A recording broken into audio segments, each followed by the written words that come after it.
¿Qué tal? Ahora, ahora estamos ya. Ya estamos aquí otra vez. ¿Qué Ay, tal, qué Evencio? qué ¿Cómo estás? Bueno, es bien, estamos bien. Muy bien, nosotros también. Vale. Hablamos Hoy, mucho de verte y de oírte. vale, bien. ¿De qué hablamos hoy? Hoy ¿De la vamos a enseñanza en España? de tu libro La enseñanza en España. La enseñanza en España. La segunda edición que acaba de salir ahora. Sí, sí. Efectivamente. Estoy muy contento con el libro. Está respondiendo muy bien, a la gente le gusta y habla de mi profesión, de la educación, de la enseñanza. Estupendo. Qué bien. ¿Y cómo se te ocurrió hacer el libro? Es que es curiosidad. Bueno, simplemente para tener una idea de cómo había sido la enseñanza, lo que yo estaba practicando, piensa que he estado practicando la enseñanza 40 años, entonces, cómo había sido la enseñanza, qué leyes había habido, desde cuándo teníamos la enseñanza que tenemos ahora, y bueno, empecé a investigar y a investigar y empecé aproximadamente desde el año 1814, desde la Constitución de Cádiz, que es cuando empezó a haber más leyes sobre enseñanza pública.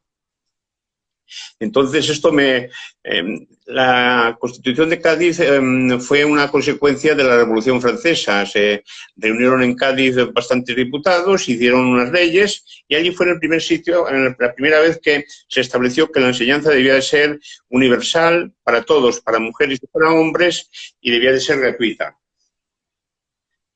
Es el primer momento pero desgraciadamente aquello fueron nada más que leyes en papel mojado, porque a los 2 años prácticamente no se había hecho nada de lo que esta Constitución decía. Después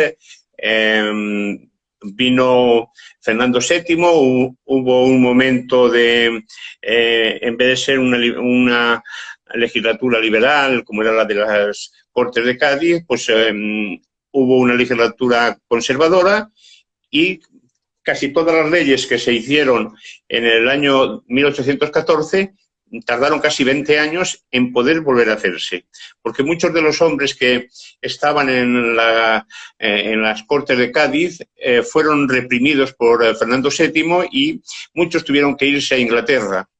En Inglaterra en Londres hubo un barrio que prácticamente era de refugiados españoles de la persecución que Fernando VII tenía con ellos. Eran médicos, eran liberales, eran abogados, estaban allá y estuvieron protegidos por otros ingleses, y allí un médico que se llamaba Montesino, que precisamente era de Zamora, pues este médico aprendió y observó una forma de enseñar, que es el método lancastiano, del barrio de Lancaster, y cuando vino a España estableció este método, porque estos que estaban en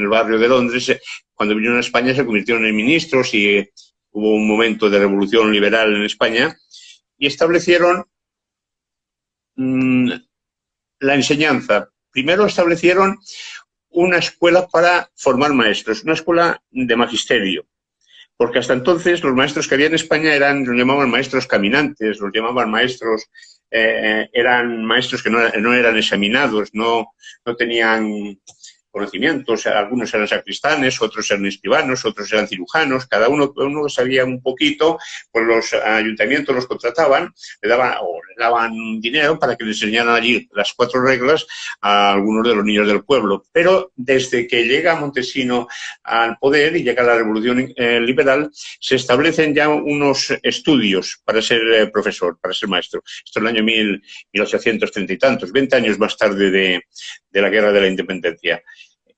Pero también la Revolución Liberal en España duró muy poco. Esto pasó que volvió otra vez España a estar en una época conservadora. Entonces, estas leyes y estas buenas intenciones tampoco se pudieron hacer. Hasta que un poco más tarde, en el 1850, ya se hace una ley, que es la Ley Moyano, una ley ya que es respetada y apreciada lo mismo por los conservadores que por los liberales, mediante la cual en cada capital de provincia hay un instituto, se crea un instituto. El instituto de Claudio Moyano en Zamora fue prácticamente gracias a esta ley, y lo mismo en toda España, en casi todas las provincias. Entonces se establece ya institutos. Bueno, 1850. Paralelamente, hay, en la enseñanza que hay, la Iglesia sigue teniendo sus colegios religiosos, sigue teniendo sus colegios parroquiales, y las monjas también crean escuelas para enseñar a las niñas y para enseñar sobre todo confección, y para tener... se van creando ya, digamos que, una necesidad, unas ganas de educar. Viene una revolución, otra vez otra revolución en España. En 1800 es muy bonito, pero en España no ha habido nada más que guerras. En España ha habido 3 o 4 guerras civiles, todas y terribles. En 1868 ya no solo hay una guerra, sino que hay una gran revolución. Esta gran revolución trae la República, que es la primera República. Y durante ese tiempo de la República hay grandes transformaciones. Grandes transformaciones, se intenta hacer una enseñanza más laica, no ya tan religiosa, se intenta hacer otra clase de enseñanza. Hay que pensar que hasta el 1800 y pico había como unos 6.000 pueblos que no tenían ni escuela ni tenían nada. El ritmo de alfabetización en España era del 60 al 70% de personas que no sabían leer. Niños en las calles, sin ir a ninguna parte. Barcelona estaba lleno. Bueno, la Primera República solo duró 6 años, por lo tanto, tampoco se asentó ni en la enseñanza, ni pudieron hacer, porque en la Primera República se establecieron que tenía que haber, según los habitantes que hubiera en la población, pues una escuela o dos, una escuela de niñas, otra de niños, pero ¿quién pagaba? Pagaban los ayuntamientos. Entonces los ayuntamientos, en vez de hacer 2 escuelas o 4 o tal, pues con una se conformaban, y muchas veces a los maestros pues nombraban a cualquiera de maestro y le pagaban, y si no le pagaban, pues cuando no había dinero, no había dinero. Ya unos años más tarde, se olvidan las ideas revolucionarias, viene la Restauración, tenemos otra vez nuevo rey, gobiernan en España los conservadores, y una de las leyes que se habían establecido durante la época revolucionaria, que era que había libertad de cátedra, había libertad de expresión, había libertad de impresión, todo esto. Esta clase de libertades de cátedra, que los catedráticos, los profesores podían dar clases y no se metían con lo que decían, o la expresión, imprimir, todo esto fue suprimido por gobiernos conservadores, y algunos de los catedráticos que están dando clase se niegan, les quitan la cátedra, que los quedan en la calle, y ellos hacen una institución libre de enseñanza. Crean una especie de instituto, entre instituto y universidad, que se llamó la Institución Libre de Enseñanza. Estos catedráticos fueron Francisco Giner de los Ríos, Gumersindo Azcárate, Nicolás Salmerón, y crearon algo muy importante en España, que es la Institución Libre de Enseñanza. era uno de los centros y ha sido uno de los centros educativos más prestigiosos que ha tenido en España. Por ella pasaron a dar conferencias los mejores científicos mundiales, los mejores pedagogos, María Montessori, Darwin, pasaron grandes pensadores españoles como Miguel de Unamuno, pasó Juan Ramón Jiménez, Ramón y Cajal, Tolstoy, Tagore, Ortega y Gasset. Por allí han pasado, dieron clases los mejores de los mejores. Se encargaba Francisco Ginés de los Ríos en esta labor privada en la cual estaba muchos de sus amigos empresarios contribuyeron y contribuyeron con edificios y demás. Y por ahí pasaron los mejores intelectuales españoles, o la mayor parte, por ejemplo, mujeres, por ejemplo, María Bollini, pasó María Zambrano, María Moliner, y tenemos después en hombres, fueron alumnos de esta institución, pues Salvador Dalí, García Lorca, Buñuel. Es decir, que ya estamos hablando de una institución ya fuertemente respetada y querida, la Institución Libre de Enseñanza. Bien, pues de esto es de lo que habla el libro. O sea, voy cogiendo poco a poco los diferentes momentos históricos que tiene España y qué escuela o qué enseñanza se daba allí. Claro, estamos hablando de que la Institución Libre de Enseñanza se creó fuera de los ámbitos de universidad y los ámbitos públicos, pero también seguía habiendo, porque la Institución Libre de Enseñanza era laica, no enseñaba religión, no enseñaba, era activa, no tenía textos, los textos se los creaban ellos mismos, tenían un boletín en el que escribían, pero a la vez y de manera paralela se enseñaba la enseñanza de los colegios religiosos, porque en ese fue un momento que se crearon cantidad de colegios religiosos. Hubo también otros religiosos que tuvieron la necesidad de crear colegios en los cuales se enseñara su religión, que era la católica. Así, por ejemplo, las Josefinas, para las mujeres, el Corazón de María, las Hermanas del Amor de Dios, las escuelas cristianas de La Salle, los Escolapios, todos estos colegios se crearon también en esa época, pero con la corriente cristiana, la corriente religiosa que tenían religión en la escuela. En las escuelas públicas seguía habiendo religión, seguía habiendo, estaba el crucifijo, pero hubo unas pocas escuelas, como ya he dicho, la Institución Libre de Enseñanza o la Escuela Moderna de Ferrer y Guardia, que tenía características racionalistas, tenía características anarquistas, que se fundó en Barcelona. Ferrer y Guardia era fue muchas cosas, pero al final terminó siendo pedagogo. Y en Barcelona creó una escuela en la cual pues se usaba algo parecido a la Institución Libre de Enseñanza.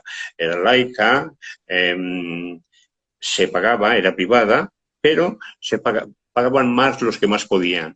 Entonces creó una especie de unión de chicos muy ricos con chicos menos ricos que pagaban mucho menos. Y con ciertos aires de libertad, sobre todo con textos, siempre textos, no querían libros de texto, sino hacer ellos mismos los libros para poder, hacían por apuntes y tenían una buena biblioteca, tenían una buena imprenta y se valían de todo esto. El ayuntamiento de Barcelona creó unas escuelas municipales también muy importantes. En este momento se cuenta que en las calles hay textos en los que se habla de que hay cantidad de niños y niñas ya de 10, 12 años y más por las calles, incluso que era necesario recogerlas, era necesario ponerlas crear unas escuelas para ellas. Había escuelas, pero las escuelas que había pues eran todas dependientes de la iglesia o dependientes alrededor de las parroquias. Y el ayuntamiento crea escuelas municipales. Una escuela municipal la crea en la Barceloneta, que es la Escuela del Mar, que se caracterizaba porque iban un día a la semana, iban a bañarse, entraban en el mar, los alumnos y los profesores los vigilaban y se bañaban. Otra escuela que crea el municipio también le llama la Escuela del Bosque. La Escuela del Bosque es en el bosque de Montjuïc, para que le diera el aire libre, porque estamos hablando del año 1918, 19, 20, acaba de salir Barcelona y acaba de salir toda España y toda Europa de una gran gripe, de la gripe de 1917, ha habido miles de muertos, entonces los médicos y demás van buscando que haya aire libre, que no haya contaminación, intentan creando escuelas en lugares donde también se crea la casa de la maternidad, que es una y se dan unas leyes mediante las cuales las mujeres pueden educar. Hasta ahora estamos hablando siempre de hombres y demás. Las mujeres pueden educar a párvulos, a los niños más pequeños. Entonces ahí la escuela de la maternidad es otra de las escuelas que se crean y bueno, va funcionando un poco mejor la educación. Una de las cuestiones que me preocupaba era qué pasaba con los maestros. Porque, claro, hemos tenido muy mala prensa. Siempre se decía aquello de que pasas más hambre que un maestro de escuela. Pues bien, yo digo que igual que se le paga a los maestros, debemos de mirar lo que cobran los maestros para saber cómo va el país, cómo el país considera la enseñanza. Si les paga muy poco, anda muy mal, mala cosa. Pero ¿cómo empezaron aquí? Pues maestros empezaron cobrando eran maestros que llamaban caminados, iban de un lado para otro, que en un ayuntamiento, en un pueblo, los contrataban, llegaban a un acuerdo y estaban allí durante un tiempo. Hasta que en 1900 el gobierno central, en los presupuestos generales del Estado, ya hay una partida para maestros de toda España. Empiezan a pagar ya, digamos que desde el gobierno central. Muy poco, claro, pagan muy poco, pero pagan. Entonces ya hay unas escuelas, se han creado unas escuelas de magisterio donde se estudia para ser maestro. Una vez que terminas, entras en el escalafón de maestro, ya cobras. ¿Y cuánto cobraban? Bueno, pues cobraban, creo que tengo por aquí lo que cobraban. Vamos a ver. Pues mira, cobraban 6 pesetas diarias. 6 pesetas. En 1901. Un albañil, pues ganaba el doble, 12. ¿Cuánto valía el pan? Entonces, pues el pan valía, un kilo de pan, que una hogaza que había grande, 50 céntimos. Un kilo de carne, 2 pesetas. Carne, si comías unas cuantas veces, ya te quedabas sin dinero para todo el mes. La leche también, 0,50. Si tenías 3 o 4 hijos, pues andaban bastante. Tenías que dar clases particulares o mirar a ver cómo te las arreglabas. Los ayuntamientos tenían una casa habitación, la casa que en casi todos los pueblos hay, que es la casa del maestro. Entonces allí, bueno, el maestro iba, los ayuntamientos tenían obligación de que tuviera luz, de que estuviera bien la casa. Y bueno, de esta manera pues se fueron tirando.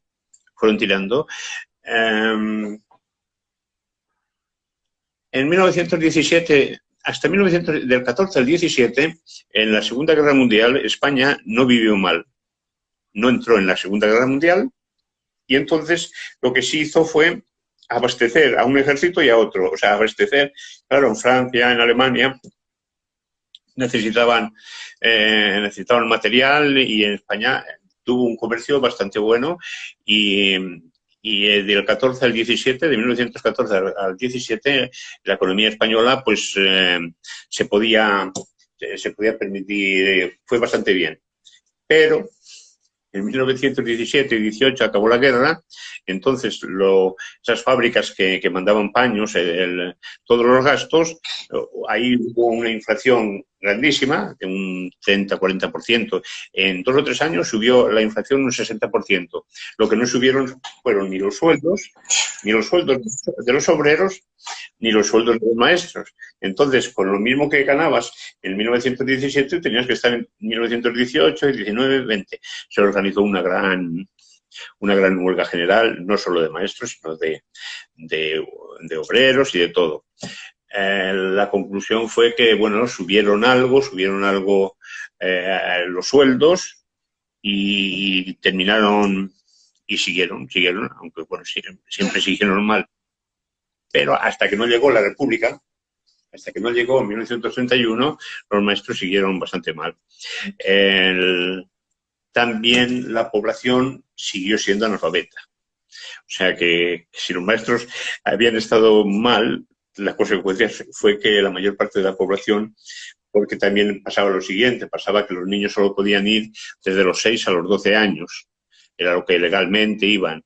Y cuando ya tenían 12 o tenían 11 o 12, ya los padres en los pueblos los cogían rápidamente para que les ayudaran a segar o a trillar o lo que fuera, siempre. Entonces ya se acababa la clase.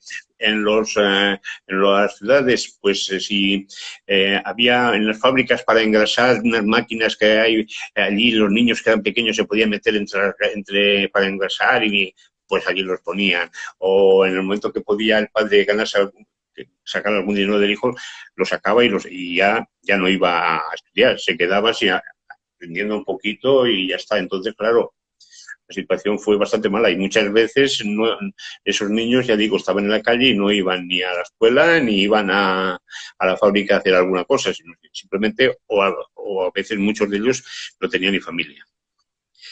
Esto lo cuentan hay algunos... en algunos libros y demás, en alguna literatura se encuentran estas cosas. Bueno, pues después otra de las cuestiones que me iban... hemos tenido influencias, afortunadamente, también esa influencia de la escuela moderna, pues...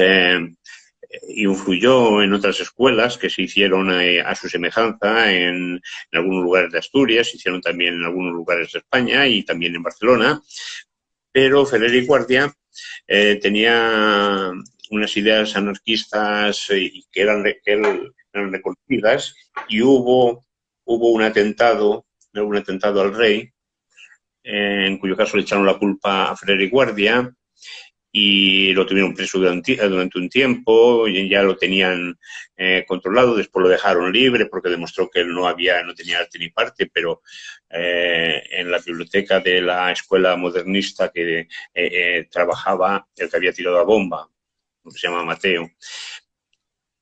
En España, una vez que llega el 17, 18, pero ya hacia el 21, tenemos un gran problema, que es que tenemos una guerra, pero esta vez no es una guerra civil entre los españoles, es una guerra con Marruecos. Entonces, tienen que coger hombres, tienen que coger soldados, meterlos en barcos y llevarlos a Marruecos, para que allí en Marruecos luchen contra los marroquíes. Se oponen. Hay mucha gente en España que no son partidarios de la guerra, entre ellos sobre todo las novias de los soldados que van o las madres que se reúnen en las Ramblas y en el puerto, lo que hoy día es Colón, donde estaban los barcos y donde iban a despedir a los soldados. Cuando los soldados marchan, ya ven que se han marchado, pero llegan las noticias de que ha habido bastantes muertos, porque hubo bastantes muertos. Fue una guerra en la cual España sufrió bastantes bajas. Entonces suben gritando en contra de la guerra por las Ramblas hacia arriba y empiezan a quemar iglesias, empiezan a quemar conventos. Empieza lo que se llama la Semana Trágica.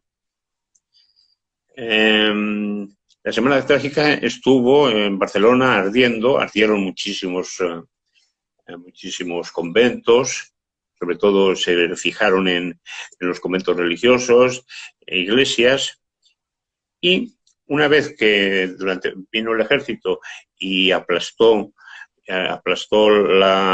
aquella Semana Trágica, que tuvo unas consecuencias, esto lo escribo porque creo que era necesario, es algo de la historia de España, y tuvo consecuencias educativas porque le echaron la culpa de que al que había organizado todo esto era aquel Pedro Guardia que tenía aquella escuela moderna, aquella escuela racionalista, que le echaron la culpa. Él huyó, pero lo cogieron, hicieron juicio y el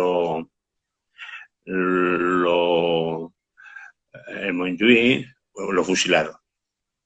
La escuela moderna quedó decapitada, quedó en una situación, hoy día no sigue algo, pero digamos que aquella escuela nueva que había salido, que tenía bastante gente y bastante, quedó completamente. Entonces, hasta 1931, hasta la llegada de la República, no vuelve a haber una enseñanza progresista en España. La República se preocupa de que en los pueblos haya escuelas, que los maestros asistan y se hace formación de los maestros en las escuelas del magisterio, y le sube el sueldo, prácticamente le dobla el sueldo a los maestros. En ese momento ganan bastante. Entonces los maestros digamos que están contentos y además son jóvenes y establecen una nueva escuela, una escuela progresista, una escuela de coeducación. Hasta ahora eran niños para un lado, niñas para otro. Hay coeducación. La enseñanza es activa, se siguen métodos como ha estado en Barcelona, estuvo durante bastante tiempo María Montessori, una italiana que había creado un método pedagógico y había creado escuelas. Entonces se cogen todas las ideas más importantes de que había en aquel momento en los métodos, la pedagogía, y aquello se hizo durante la República. Pero claro, la República duró prácticamente desde el 31 hasta el 36, hasta el 30, pueden ser 5 años y otros de guerra. Por lo tanto, pueden ser 6 o 8 años. Una vez que se acaba la guerra, se vuelven a hacer otra vez nuevas leyes, se vuelve otra vez a los niños en unas aulas, las niñas en otra, ¿no? Se enseña religión en las aulas, se tiene el crucifijo, se reza, o sea, hay un cambio, volvemos otra vez hacia lo que se hacía antes de la República y antes de Montessori, las escuelas, naturalmente la escuela racionalista, la escuela moderna, la escuela libre de enseñanza, todo esto desapareció. O sea, de esto ya no había esos movimientos pedagógicos y se volvió una escuela tradicional, una escuela de memorística, una escuela en cual pues razonar y tal fue difícil. Y así pues esa escuela llegó hasta prácticamente los años 70. En los años 70 hay un movimiento de profesores, hay un movimiento, la sociedad está cambiando bastante, se crea un libro blanco en el cual se habla de la enseñanza, de cómo se podría elaborar, se elaboran leyes, sale una nueva, la enseñanza general básica, lo que es la EGB, el ministro se llama Millán Palasí, y bueno, se educan los niños y las niñas juntos, tiene coeducación, y ahí empieza una nueva enseñanza, una nueva educación. Hasta ahí he llegado yo en todo lo que he estudiado y he ido, pues con la ley de enseñanza de Villar Palasí, de 1970, ahí la comento, hablo de ella, pero ya no sigo, ya el libro ya tiene casi 300 páginas y ya no continúe. Bueno, Orencio, es maravilloso escucharte porque yo soy maestro y sé de qué estás hablando. Y me parece maravilloso porque es una clase viva de lo que es la educación española, ¿no? La historia de la educación. Sí, Y señor. entiendo que... Había que hacerlo, había que hacerla, había que hablar de la educación española, claro, incluso ahora estamos hablando pero en muchos casos, en muchos momentos yo profundicé bastante en qué métodos se dieron, qué pedagogos ha habido en España. He citado a Ferrer y Guardia, el Francisco Giner de los Ríos es el de la Institución Libre de Enseñanza. Estas ideas las trajeron, Montesinos las trajo de Londres, pero Giner de los Ríos la trae de Alemania. Después está la influencia de Piaget, la influencia de Montessori. Se pagaba dinero a estudiantes para que fueran a Suiza a ver estas escuelas. Se traían, estoy hablando de los años, el movimiento que hubo bastante grande de esto fue en 1910 hasta 1915, 20, ahí hay un momento muy importante pedagógico, una preocupación por los alumnos. Hace algún tiempo leí el discurso de un alcalde en una escuela que le dio un premio, porque le daban premio a los maestros. Cuando le estaban dando el premio a los maestros, pues se veía la preocupación de los políticos, de la gente de aquel tiempo, hacia la escuela, hacia los niños. Consideraban que la escuela iba a ser un método de tradición, una forma de transformación de la sociedad. Y ahora desde el año 70 hasta ahora, estoy recogiendo, o sea que te invito, estoy recogiendo material en el cual hablen de la experiencia que han tenido los profesores en el aula. Profesores sobre momentos diferentes, métodos que han empleado, sus vivencias. Ya tengo recogidas algunos profesores me han mandado ya sus experiencias. O sea que te invito a que me mandes un poco la experiencia, si has practicado, si has estado en el aula, un poco que me cuentes. Yo te puedo contar mucho de clases particulares. De clases particulares lo que quieras es lo que más he hecho. Y la verdad que es un mundo maravilloso. Las prácticas, después de las prácticas. Las prácticas también las hice yo en el colegio. Pero que una cosa que de verdad hay que empujar son el tema de las clases individualizadas que damos los que no estamos en el aula.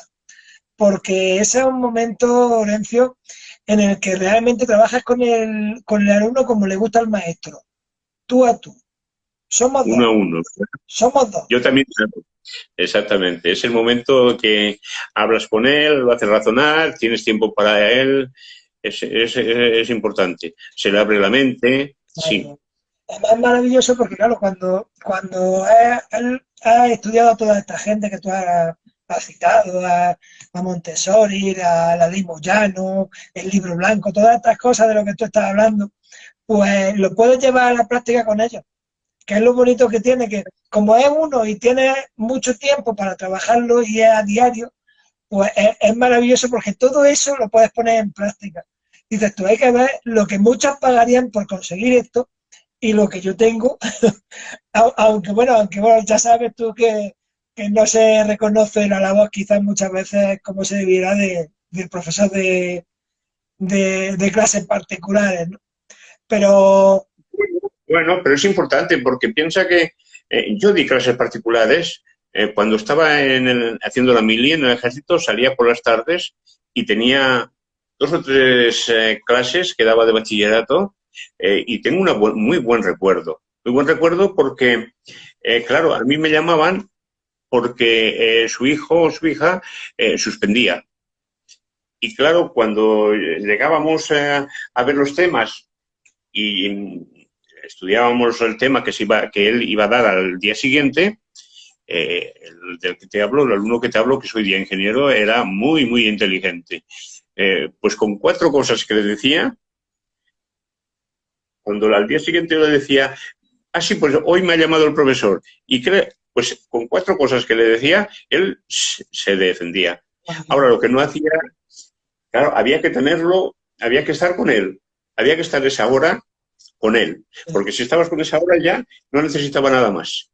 Ahora, cuando yo no estaba, pues se marchaba, se iba a divertir o se estaba por la calle, y ese era el problema. El problema era que no se centraba en los estudios. Claro. Con poquito que le ayudas, pues es mucho para él, porque si después tiene al profesor en el aula o tiene al profesor en el instituto, pues cuando tú le vuelves a decir algo o un problema que no entiende, alguna cosa se la aclaras y rápidamente la coge. Sí, sí. Con la clase, cuando él es un alumno de 30, 40, pues o no tiene tiempo o no puede. Se me ha olvidado decirte una de las cosas que yo hice en mi profesión. Yo hice, y lo tengo escrito en otra parte, porque ahora trabajé en las técnicas Freenet, trabajé en la revista en el aula, el periódico en el aula. Entonces, esto es algo que también en España se empezó a hacer, pero después se quedó cortado. Se quedó cortado y, sin embargo, Freenet, en lo que se refiere con Freenet, tenía una bandeja de gelatina y entonces con esto le servía de impresora. Imprimía los textos que el alumno escribía y era una forma de estimular la creación, porque hacía un dibujo y allí escribía algo, su letra, y él veía que ahí estaba, tenía un folio y tiene el folio del compañero y el otro, y eso lo imprimías y veían que tenía una revista. Por eso, claro, casi todos los de escuela activa no quieren textos que te venga todo dado, que te venga todo masticado, sino que ellos que crean los mismos textos, hacen sus textos libres para escribir y ahí sí que corrigen las faltas, pero desarrollan la imaginación. Pues sobre Freinet, sí, no ha tenido mucha influencia en España, sin embargo, en Barcelona sí, Barcelona más, Cataluña, pero sobre todo yo hablo de Barcelona, pero en otros lugares no, porque mi hermana aprendió las técnicas Freinet, era profesora también, aprendió las técnicas Freinet y tal, después se marchó de Barcelona y cuando a veces en el verano hablábamos, decían, no veas la diferencia que hay. Ella era una manita en lo que se refería a hacer las bandejas y la técnica Freinet le gustaba muchísimo porque, claro, con los niños pequeños te sale con mucho colorido, te sale muy bonito. Dice, no se hace nada de nada en donde estoy. No se hace nada, estoy empezando y bueno, les está gustando cantidad, pero no lo había ni oído hablar. Es esto. Que a veces es, no sé, el motivo, se creen que a lo mejor le vas a dejar a los niños libertad para que digan alguna cosa y entonces... No, los niños si les das libertad, pues te cuentan una excursión que han hecho al campo y eso les sirve un poco para... Y te hacen unos dibujos y entonces no hay ninguna maldad, pero bueno, prefieren que estén calladitos, que estén ahí, que aprendan de memoria, enseñanza tradicional. Y bueno, yo, una de las cosas que he dicho últimamente, por ejemplo, es que en mi tierra han salido muchas personas que que han estudiado latín, que han estudiado muchas cosas, pero, por ejemplo, técnicos agrícolas para poder desarrollar las cebollas o una clase de animales o para tener, para que pudieran vivir allí la gente de lo que produce aquello, o yo no tengo ni mucha idea de cómo decirte ahora, pero me imagino que si se estudiara más el contorno, el ambiente, lo que está alrededor, las necesidades que se tienen, pues se aprovecharía. Pues si me pongo a estudiar a los griegos, me pongo a estudiar y solo hago eso, y no sé cómo esa planta hay que regar para o llevar el agua o hay que... Pues entonces, claro, estamos en un momento que ¿qué hace? Se termina marchando la gente. La gente se termina marchando de los lugares porque no le estamos proporcionando los que saben, los profesores o los ingenieros o los que tienen que enseñarles a vivir. Pues no. Ya, hombre, ya se han ido espabilando porque ya se han empleado, están empezando a emplear técnicos, desde hace muchos años, técnicas diferentes, pero en aquellos tiempos no. En aquellos tiempos no. Incluso en estudiar. Yo me he preocupado de estudiar los celtas porque los celtas eran los que habían estado allí y los que habían dejado las piedras, los dólmenes, habían dejado los menires. Bueno, pues durante todo el tiempo que yo estudié no fui a ver ni un menhir, ni un dolmen, ni nada. No fui a ver ni iglesias románicas que hay la tira. Hay cantidad de iglesias románicas, pero no íbamos de excursión a verlas y demás. Las citábamos o a lo mejor si había que ir a alguna procesión en Semana Santa, vale, eso sí. Pero lo que es estudiar por qué pusieron allí una iglesia románica, nunca me lo dijeron.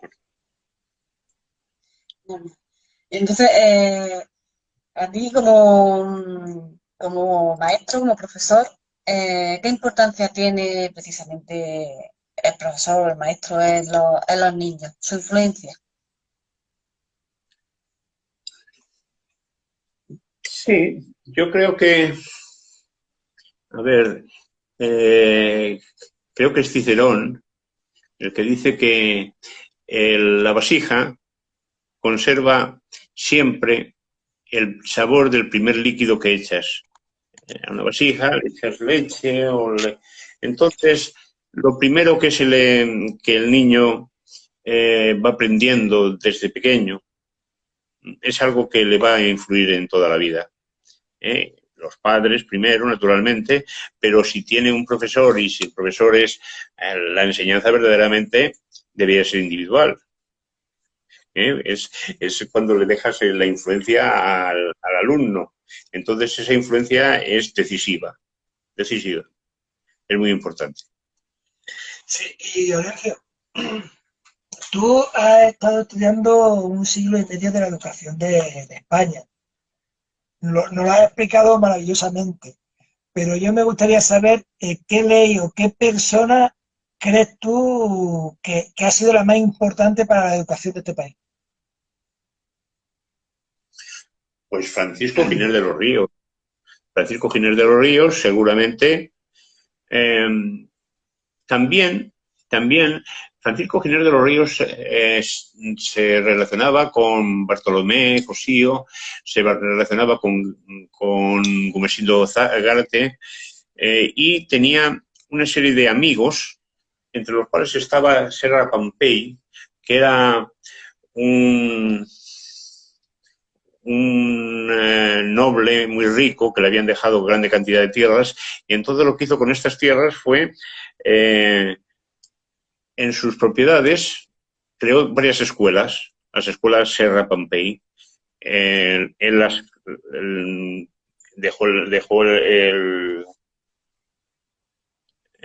dejó un huerto, dejó el edificio, puso los bancos, digamos que todo lo que fuera a la escuela, él lo pagó, lo puso a los profesores, le pagó a los profesores y estableció un sistema para el cual los alumnos incluso cobraban algunos porque producían, porque era una escuela que a la vez que era también lo que llamamos hoy día formación profesional. Se aprendía madera, se aprendía carpintería y hacían pequeñas cosas y con esto también les servía a los alumnos para recibir algún dinero. O sea, les estaba enseñando para la vida. Bueno, pues fue un filántropo, fue una persona que lo hizo, era un solterón muy rico que tenía varias de esas, tenía bastantes de esas, tenía grandes. En León, pues creó varias escuelas de ese tipo, también creó otra escuela de ese tipo en otro pueblo, donde él tenía propiedades, de vez en cuando iba y estaba algún mes o estaba en esas propiedades y a la vez veía las escuelas, era su ojo derecho y estaba muy aconsejado por Ginés de los Ríos. Seguía el método de Ginés de los Ríos y demás. Esto hubo en España, ha habido gente que ha ayudado bastante. Sí. ¿Y qué crees que le falta a la educación actual, Florencio? Bueno, salir del aula. Esencialmente salir del aula. Menos alumnos. Ya hemos luchado durante muchos años, hemos hecho muchas huelgas para que no tener más de 25 o 20, tener menos alumnos, tener más especialistas y, sobre todo, ser especialistas en técnicas de estudio, las técnicas Freinet, diferentes técnicas que al profesor le permitan desarrollarse en el aula. Yo no he hablado, por ejemplo, del teatro, pero el teatro es fundamental en el aula. Los ingleses hacen teatro a todas horas. El teatro sirve para enseñar una asignatura estupendamente, pero sirve para muchas cosas, para expresarse, para hacer decorados, para hacer vestuario, para relacionarse con los demás compañeros. O sea, introducir sin miedo ninguno técnicas que el profesor estudie cuando llega al aula, estudie el problema, sepa los alumnos que tiene y si tiene que dedicarse a hacer barro y hacer objetos de barro y manipular porque es necesario, porque en aquel momento la mayoría de los alumnos o bastantes necesitan manipular el barro, pues dedicar un tiempo, que tenga libertad y seguramente que lo tiene, porque no se meten. Normalmente los inspectores ni la sociedad se meten en lo que el profesor tiene como libertad de cátedra, aquello que os dije que costó bastantes años poder que el profesor tuviera libertad para hacer en el aula lo que él creyera conveniente, pero claro, con un método, con una finalidad. Esto quizás yo también añadiría bastante más música para lo que es la educación musical, bastante más música, o sea, teatro, música, la impresora, hoy día es más fácil porque hoy día hay tantos medios para imprimir, para grabar, para un montón de cosas que se pueden hacer. Tener ganas de hacer cosas. Estamos hablando de la enseñanza en España, que es el último libro que ha escrito Florencio de la Torre. Esta obra tiene una portada roja con las letras blancas. ¿Por qué ese tipo de portada que además llama la atención por lo sencilla que es? La portada, bueno, es en el momento que estás haciendo el libro, sí, esto es, ahí está. Y es la segunda edición, porque la otra se vendió rápido y esta incluso está más barata. O sea, incluso está más barata que la otra. Y bien, pues el motivo intentar atraer. O sea, la vi que quedaba bien, porque otras veces mi compañera, otras veces me hace portadas. Por ejemplo, pues portadas, mira, esta misma, pues es suya. O sea, esta es de dos amigos que hablan en un bar, que se llama Conversaciones en el Bar. Bueno, pues me hizo dos que estaban ahí hablando y tal. Pero esta vez la portada, pues cogí esta. Uy, esto simplemente va así. Cuando haga la enseñanza en España 3, como tercera edición, en la cual añadiré cositas que me hayan contado. Me ha contado una profesora de Canarias algo que me ha gustado mucho, lo he estado leyendo. Dice, por si te vale para tu siguiente trabajo, te mando mis experiencias en el aula y tal. Bueno, pues he estado leyendo. Entonces, la portada será fruto de lo que lea. Que veo que puedo poner un aula a unos alumnos o un patio que están jugando, tal. Pues a veces. O que veo a unos alumnos que están haciendo teatro y dentro he hablado de los momentos que hay, que se hace, que se practica el teatro en el aula. Pues lo pongo. Perdón. Bueno, Horacio, estás dando un montón de claves para mejorar la educación en España. ¿Tú crees que por eso tiene tanto tirón tu libro? Sí, yo creo que hay muchos jóvenes que les gusta, que van a ser profesores, y es necesario que lean las experiencias de otros profesores. Yo tengo a bastantes compañeros que les estoy... Cuéntame aquello que... a ver, y muchas veces son reacios y, sin embargo, tienen una gran riqueza en su interior. Tienen una gran riqueza que puede pasar a los profesores del futuro, a los profesores... una vez le mandé a una que es hija de un amigo mío, que lo que son las cosas, yo la conocía desde chiquitina y ahora es profesora en un instituto, y le mandé, mira, esto, cuando se hablaba de la diferencia entre lo que cobraban las maestras y los maestros, que no hemos hablado de ello, pero las maestras cobraban en principio como un tercio menos de lo que cobraban los profesores, o sea, le pagaban menos legalmente. Venía la cosa, les costó bastante a las maestras que se cobrara igual.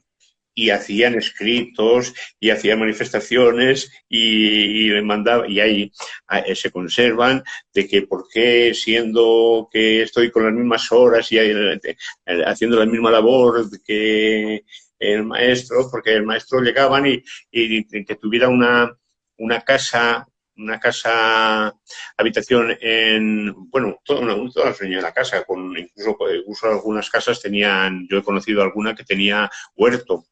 ¿Ves?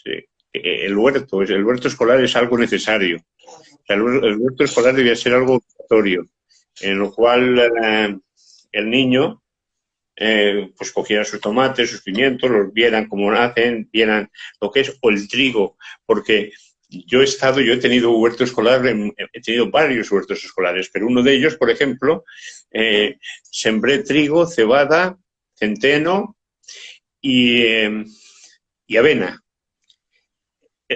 Los cereales. Bueno, pues no había profesor que supiera cuál era el trigo, cuál era la cebada y cuál era la avena.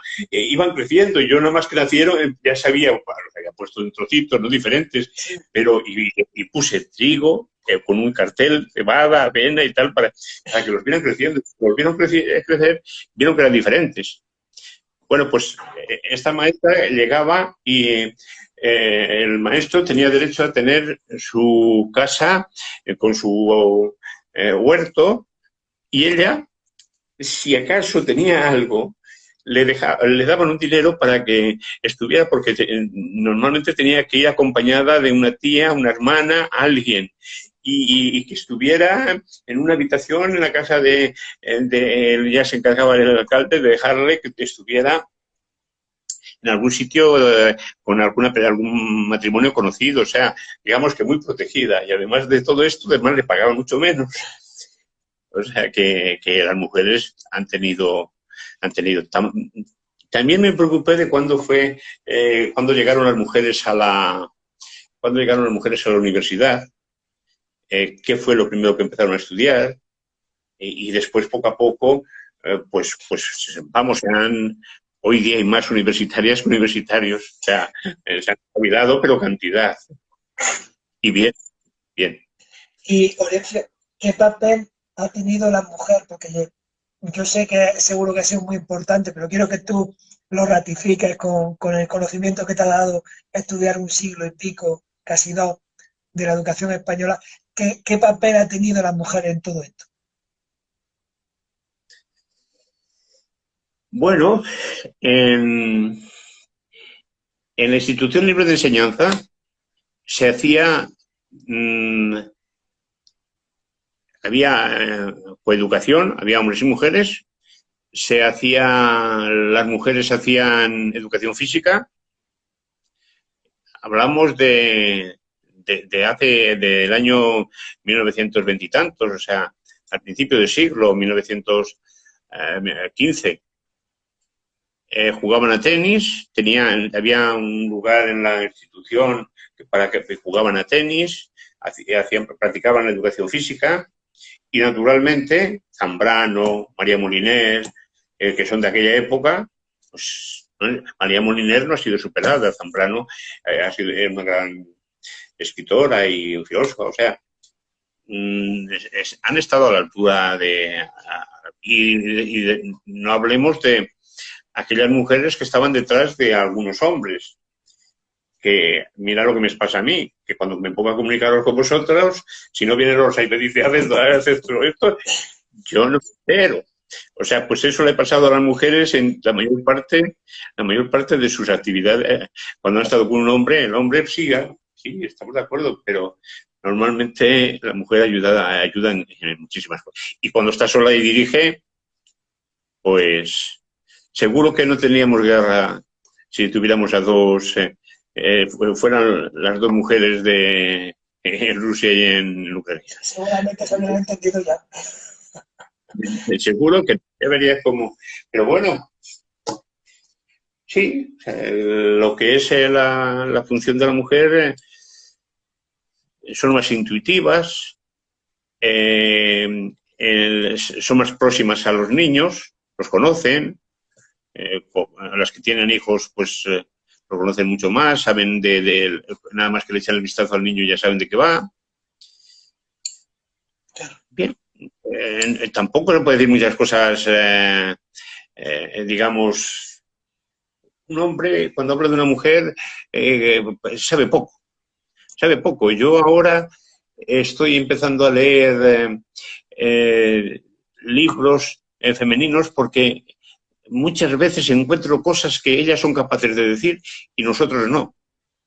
Sí. Ellas llegan más al fondo en algunos casos. Yo al menos lo estoy viendo en literatura y en otras.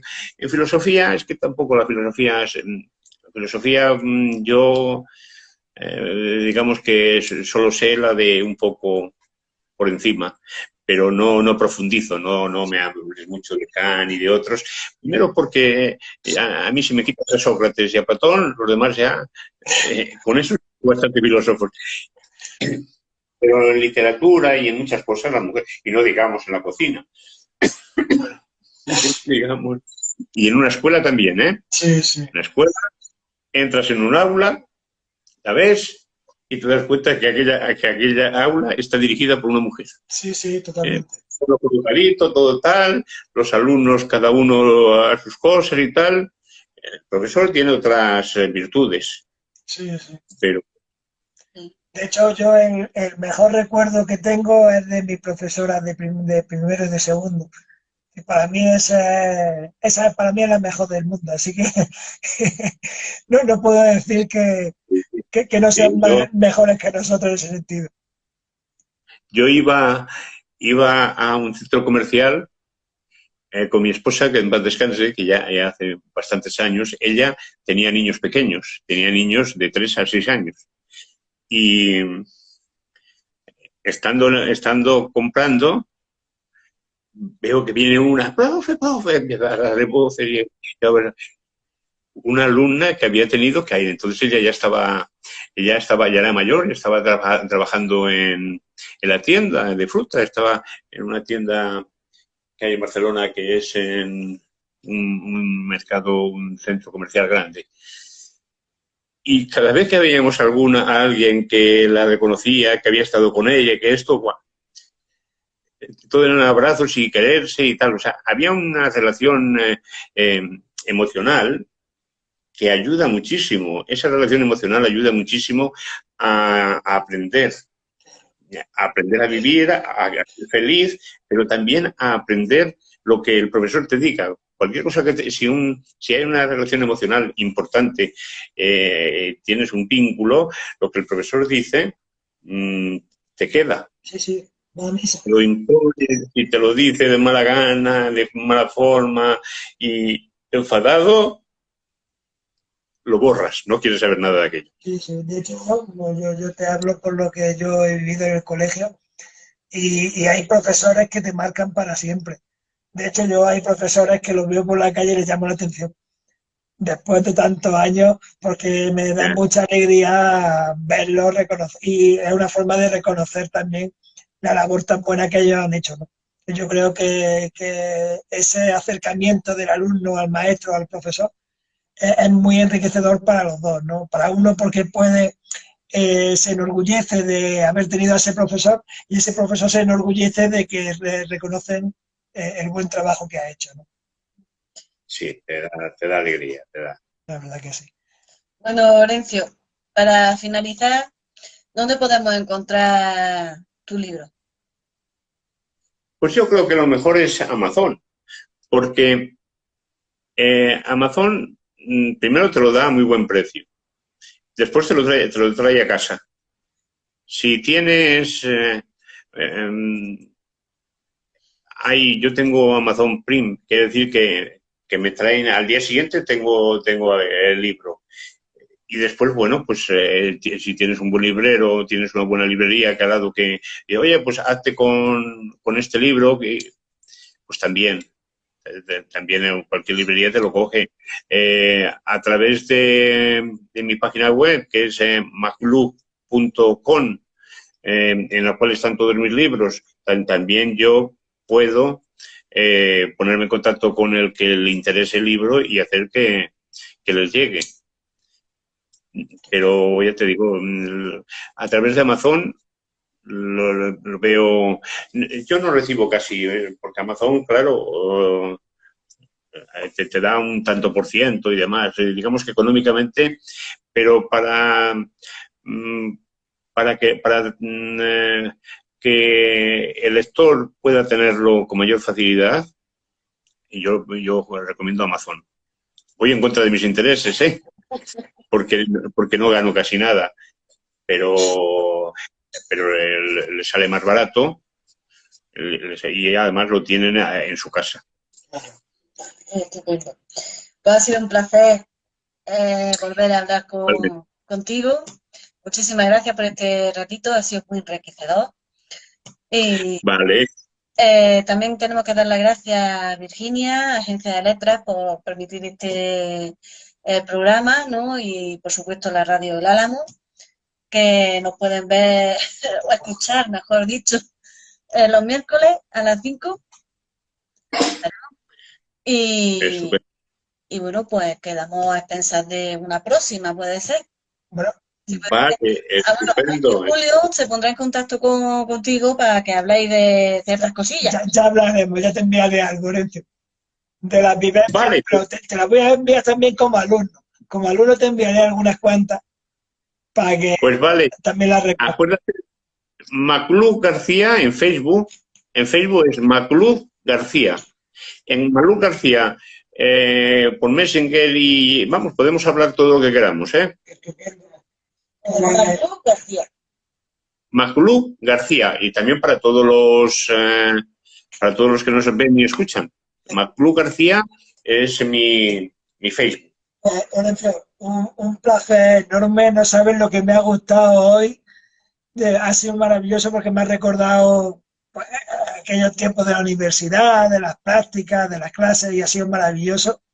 Y desde aquí, y no por ser pelota, pero recomiendo tu libro, porque si lleva todo lo que tú has comentado, menudo trabajazo y menudo disfrute. Vale, gracias a vosotros, gracias. Muchas gracias, Orencio. Muchísimas gracias. Pues nada, lo que ha dicho Alicia, que si quieres, el miércoles de 5 a 7, en la Radio Álamo, en el 106.8 de la FM, podrás escuchar, sí, la charla. Vale, la tengo porque tengo Radio Álamo y a veces la oigo, ¿eh? Pues, os escucharé. El miércoles de 5 a 7, que saldrá esta charla y así te escuchas y verás que qué bonito ha sido. Y nada, venga. Muchísimas gracias a Virginia, gracias a Agencia de Letras por toda la gente que se ha conectado y hasta la próxima. Venga, Orencio, un abrazo muy fuerte. Un abrazo. Dios.